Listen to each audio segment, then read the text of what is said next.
Islam ajar kalau boleh masjid ni jangan banyak hiasan-hiasan, corak-corak yang menyebabkan akhirnya hilang kekhusyukan makmum bila solat. Ataupun kadang-kadang bukan makmum je, dengan tutup imam pun demikian. Di mana orang kita ni kalut dalam bab cari harta benda. Bila cari harta benda, tak peduli dah halal haram dalam hidup mereka. Yang penting dia banyak. Kenapa dia? Masa singkat.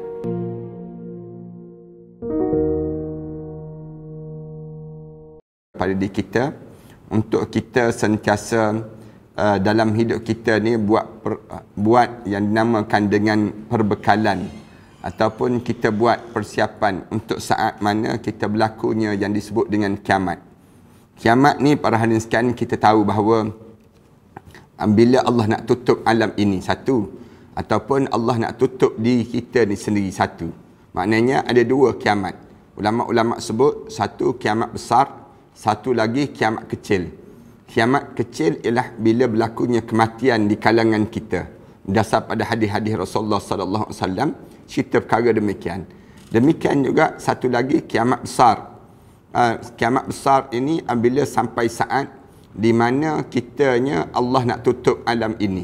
Bila Allah dah mula nak tutup alam ini, Allah Subhanahu wa taala jadikan tanda-tanda dahulu. Sebagaimana kita juga bila kita nak meninggal dunia, Allah bagi tanda-tanda. Dia akan jadi demikian. Saya dah cerita panjang tentang tanda-tanda nak berlakunya kiamat ini berdasar pada hadis-hadis Rasulullah sallallahu alaihi wasallam, di mana kita dah cerita sebelum daripada ni sampai 17 tanda. Hari ni kita akan sebut tanda yang ke-17. Di antara tanda nak berlakunya kiamat ialah manusia mula berlumba-lumba untuk menghiasi masjid dan berbangga-bangga dengan masjid-masjid yang indah. Ini tanda akhir zaman. Masjid itu banyak tapi kosong. Di antara tanda-tanda akhir zaman lah. Masjid cantik tapi orang tak boleh datang ke masjid. Ini di antara tanda-tanda juga. Tanda-tanda di mana orang tak boleh datang ke, ataupun orang memang tak datang. Perangai manusia yang tak nak datang. Yang ni pun di antara tanda berlakunya kiamat. Pada dasarnya masjid ini adalah tempat untuk kita beribadah kepada Allah.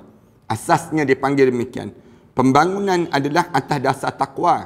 Bila kita nak bangunkan masjid, kita kena bangunkan di atas dasar takwa. Tak boleh kita bangunkan masjid dengan tujuan diraran wa tafriqan.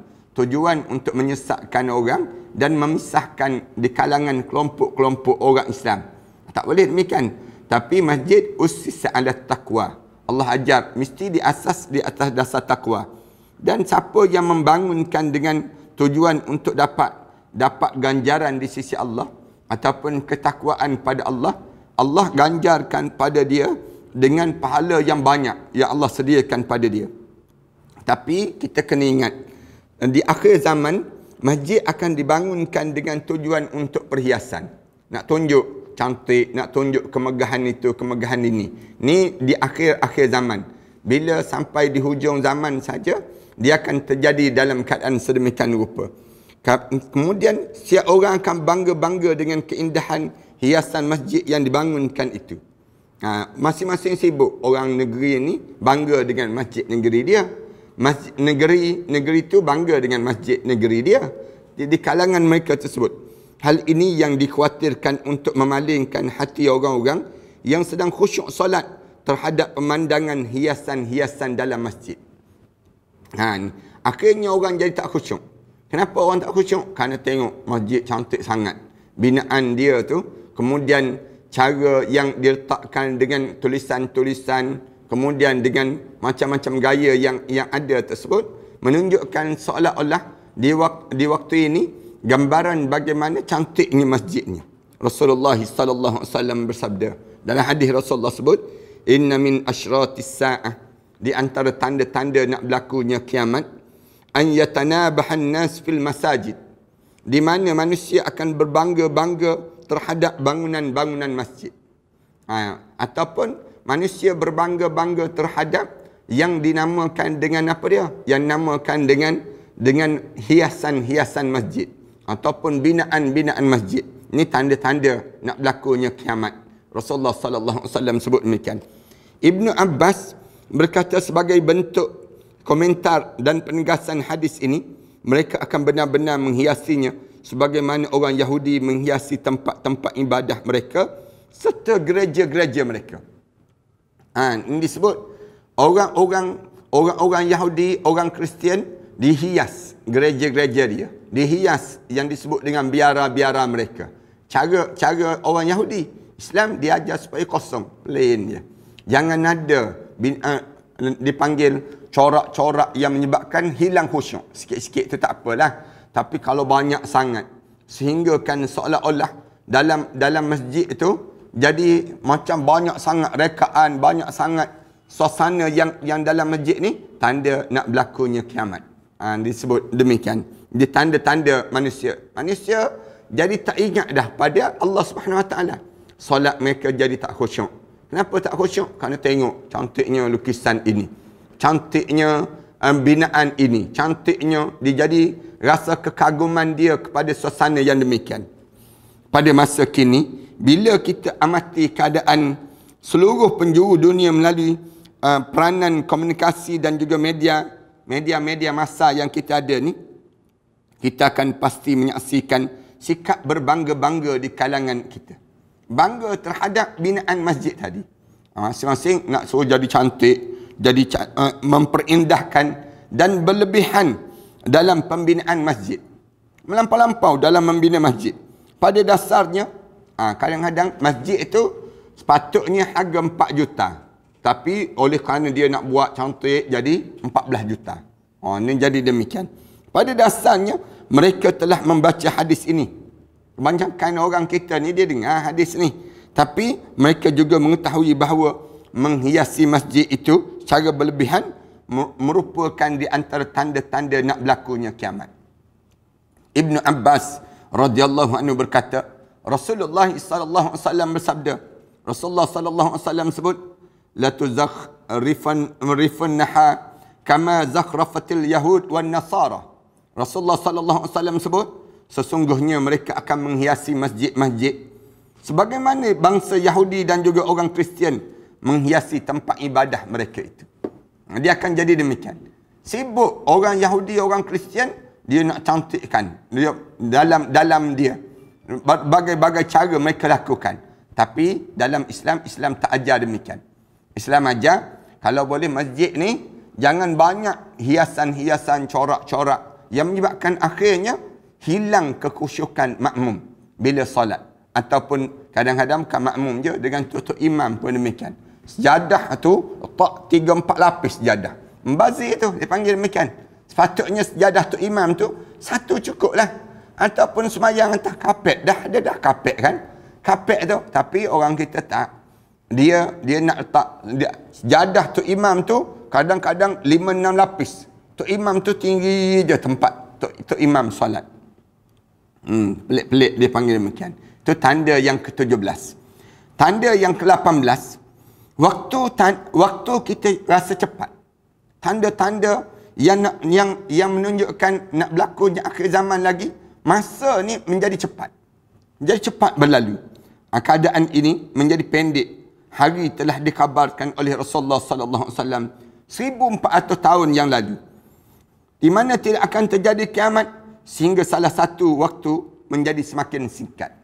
Masa kita ni jadi sekejap. Baru je kita rasa kuliah. Dah 15 minit dah. Ni kita rasa demikian. Pada diri kita ni. Baru je kita rasa. Baru je memulakan kuliah. Kemudian kita rasa dah nak habis dah. Rasa cepat. Dipanggil demikian. Kemudian kadang-kadang kita baru je rasa kahwin. Tapi tengok sekarang ada cucu dah pada diri kita ni. Rasa cepat. Masa berlalu dalam hidup kita. Baru je rasa kita belajar. Tapi nak graduate dah pada diri kita ni. Ini masa-masa dalam hidup kita.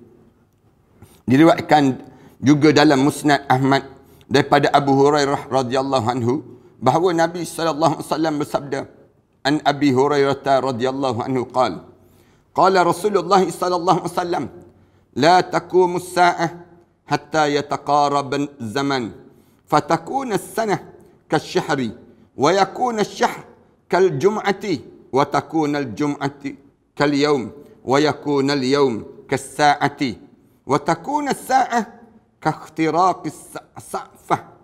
Rasulullah sallallahu alaihi wasallam sebut tidak akan datang hari kiamat sehingga waktu semakin menjadi berdekatan. Waktu ni semakin berdekatan. Setahun seperti mana sebulan. Kemudian sebulan seperti macam satu Jumaat. Satu minggu saja Rasulullah sallallahu alaihi wasallam sebut tidak akan berlaku saat kiamat itu sehingga masa menjadi semakin menghampir. Dekat, semakin mendekat. Setahun bagaikan sebulan. Sebulan bagaikan seminggu. Jum'ah. Wa takunal jum'ah. Seminggu. Kali yaumi wa yaku. Seminggu dirasakan bagaikan sehari. Wa yakuna yaumus sa'ah. Wa yakuna yaum kas-sa'ah. Sehari bagaikan dirasakan bagaikan satu saat saja. Wa takuna as-sa'atu ka ikhtiraqis sa'fah. Dan sesaat itu terasa bagaikan sekejap saja yang berlalu dalam kehidupan ini. Sehari bagaikan sejam. Bukannya satu saat, satu jam. Dia panggil demikian. Kemudian, satu jam bagaikan sedetik yang berlalu masa sekejap dalam kehidupan kita. Hadis ini menunjukkan bahawa di antara tanda-tanda dekatnya kiamat adalah berdekatan zaman. Waktu semakin singkat dan juga cepat. Ini masa semakin dekat. Mengenai makna semakin berdekatan zaman ini, para ulama berbeza pendapat. Alim ulama di antara makna yang paling kuat adalah bahawa berdekatan zaman mampu menjadikan berdekatan cara hissi.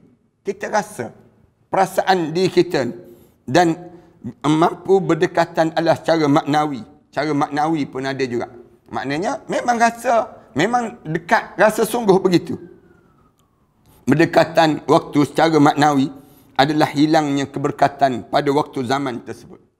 Kalau kita rasa macam setahun ni kan. Sekarang ni rasa sekejap je, baru je lagi pandemik COVID-19 ini. Rasa baru je pandemik yang berlaku ni. Ini pun di antara tanda-tanda juga.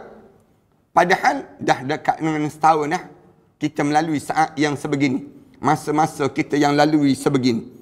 Ni nak gambarkan demikian. Kita rasa dekatan cara maknawi adalah hilangnya keberkatan masa. Zaman tersebut ini sudah terjadi sejak beberapa tahun yang lalu sehingga Ibnu Hajar rahimahullah mengatakan hal ini telah kita jumpai pada masa sebelumnya. Yang ni pun kita dah rasa dah. Imam An-Nawawi rahimahullah berkata yang dimaksudkan dengan menjadi pendeknya adalah tidak adanya keberkatan di dalamnya. Imam Nawawi kata demikian. Kita tak rasa berkat. Berkat-berkat ni maksudnya masa yang kita lalui tersebut. Sedangkan pekerjaan yang dihasilkan satu hari kadarnya seperti yang dihasilkan satu jam saja. Al-Hafiz Ibn Hajar rahimahullah mengatakan pendapat yang benar hilangnya keberkatan daripada segala sesuatu sampai pada zaman waktu. Hal itu termasuk bahagian daripada tanda-tanda dekatnya hari kiamat. Tanda-tanda nak berlakunya hari kiamat. Di antara makna singkatnya, waktu secara maknawi adalah mudahnya hubungan antara sesama manusia yang berada tempat yang berjauhan. Kalau kita nampaklah cara jelas pada diri kita ni, kadang-kadang orang boleh sarapan di Kuala Lumpur. Kemudian dia makan tengah hari di Langkawi, misal contohnya. Makan malam pula di Kota Baru. Maknanya gambaran apa dia? Jadi masa kita tu sepatutnya kalau perjalanan bawah tersebut berhari-hari dah kalau kita kena lalui. Tapi masa moden ini dengan canggihnya alat transportasi yang ada pada kita ni moden ini, jarak yang dahulu ditempuh dalam waktu berbulan-bulan namun sekarang mampu dituju dalam berapa jam saja. Pendapat inilah yang disampaikan oleh Syekh Ibn Abbas rahimahullah dalam ta'liqnya terhadap Fathul Bari, dalam kitab Fathul Bari tersebut. Berdekatan zaman cara hissi bermakna cara hakiki ataupun sebenarnya. Hari semakin pendek, cara indrawinya. Kita rasa demikian. Waktu siang dan malam berjalan dengan cepat dalam suasana kita hari ini. Kadang-kadang kita ni rasa ni dah tengah hari dah. Sekejap je masa kita ni. Kemudian berjalan sepanjang daripada hari kita berubah menjadi kadang-kadang sebagaimana hari biasa berubah menjadi lama. ia mampu juga berubah menjadi pendek. Hal itu terjadi ketika tanaman panggil tanaman bumi ini sudah rosak dan mendekati masa kehancuran. Allah jadikan demikian. Ibnu Abu Hamzah wafat tahun 695 Hijri berkata, mampu jadi yang dimaksudkan dengan berdekatan zaman ialah jangka waktu itu menjadi pendek sebagaimana disebut dalam hadis. Disebut dalam hadis, tidak akan datang hari kiamat sehingga masa setahun itu seperti sebulan saja. Rasulullah sallallahu alaihi wasallam sebut demikian. Dekat nak berlaku kiamat, setahun rasa macam sebulan. Dengan demikian, pendek waktu itu mampu jadi bersifat hissi dan biasa jadi bersifat maknawi. Yang bersifat hissi hingga sekarang belum tampak pada zaman Rasulullah sallallahu alaihi wasallam, mungkin juga akan terjadi ketika mana berlakunya kiamat itu semakin dekat. Adapun yang bersifat maknawi sudah terjadi dalam hal ini dirasakan oleh kita semua yang memiliki pengetahuan agama dan yang memiliki perhatian dan perhatian terhadap urusan duniawi. Hal ini dapat dijumpai ketika mereka tidak lagi dapat menyelesaikan tugas ataupun pekerjaan-pekerjaan yang sebelum dapat mereka selesaikan dengan masa yang tertentu saja. Kadang-kadang kan kita buat kerja ni patut sehari je siap, tapi tak. Kadang-kadang benda tersebut siap dalam keadaan sejam. Kita rasa benda demikian. Kadang-kadang sepatutnya seminggu, tapi dalam 2-3 hari boleh siap. Benda demikian. Ini tanda-tanda. Mereka mengeluh hal itu. Mereka mengeluh hal itu, tetapi tidak mereka ketahui sebabnya. Hal ini terjadi disebabkan lemahnya keimanan kerana banyaknya perkara dan praktik hidup yang bergantungan dengan syarak pelbagai aspek. Lebih parah lagi dalam masalah yang disebut dengan makanan. Di antaranya ada yang haram dan ada pula yang syubhah. Juga banyak pula orang yang tidak mempedulikan cara mencari harta, apakah dengan jalan halal atau dengan jalan yang haram. Yang penting mendapatkan hasil yang banyak. Ini suasana kita ni yang berlaku zaman sekarang ni, di mana orang kita ni kalut dalam bab cari harta benda.